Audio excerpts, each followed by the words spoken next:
Katsotaan tällä videolla läpi kululajin lisäys NetVisorin matkalaskupuolelle.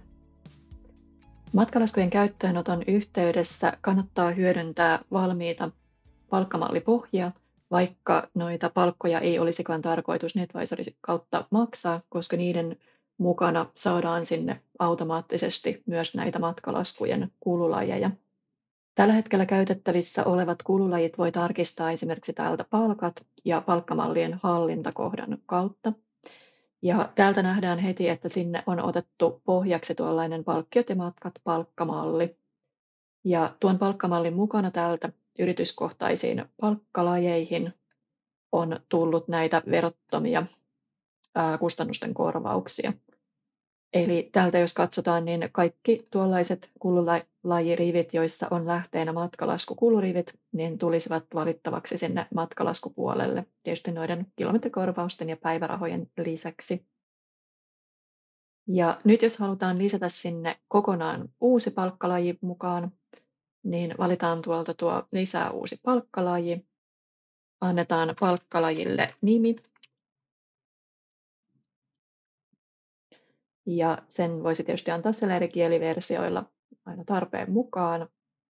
Valitaan ryhmäksi tuo verottomat kustannusten korvaukset, palkkalistan ryhmäksi verottomat korvaukset ja lähteeksi on tärkeää valita tuo matkalaskukulurivit, niin silloin se kulurivi tulee sinne matkalaskupuolelle valittavaksi.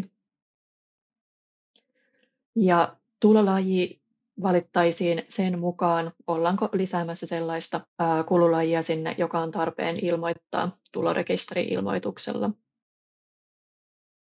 Sitten tuolta lisäasetuksista, kun jätetään tuo RAKSi-ruutuun raportointikohtaan, niin tämä kyseinen kululaji näkyy siellä oletuksena palkanlaskennan raporteilla mukana. Ja tuo laskenta vaikuttaa siihen, että jos maksettaisiin näitä kuluja välillä myös sieltä palkanlaskennan kautta, niin kun tuolla on tuo oletuksena mukana laskennassa valittuna, niin tämä kyseinen kululaji olisi oletuksena mukana sitten siellä palkanlaskennan laskelmalla.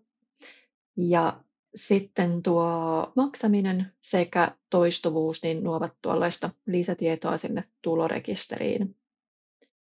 Ja valitaan tuohon nuo kirjanpidon tilit, johon halutaan lähteä kirjaamaan nyt sitä lisättävää kululajia.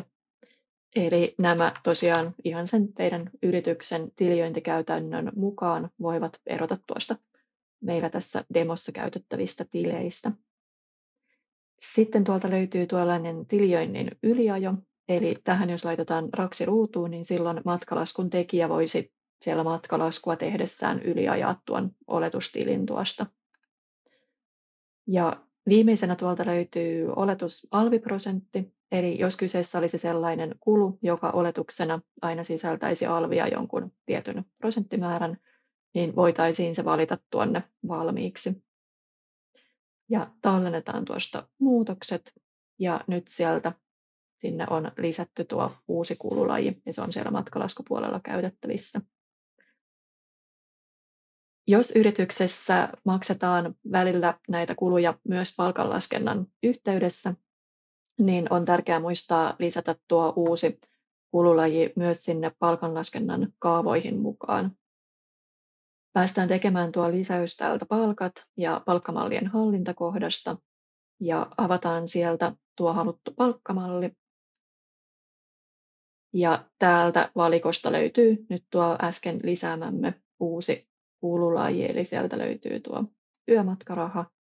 Klikataan tuosta vielä liitä ja valitaan täältä tuo palkkalaji, johon se halutaan liittää. Eli tässä tapauksessa, kun on tuollainen verovapaa kustannusten korvaus, niin voidaan liittää se suoraan tuonne maksetaan summaan ja klikataan tuosta vielä lisää.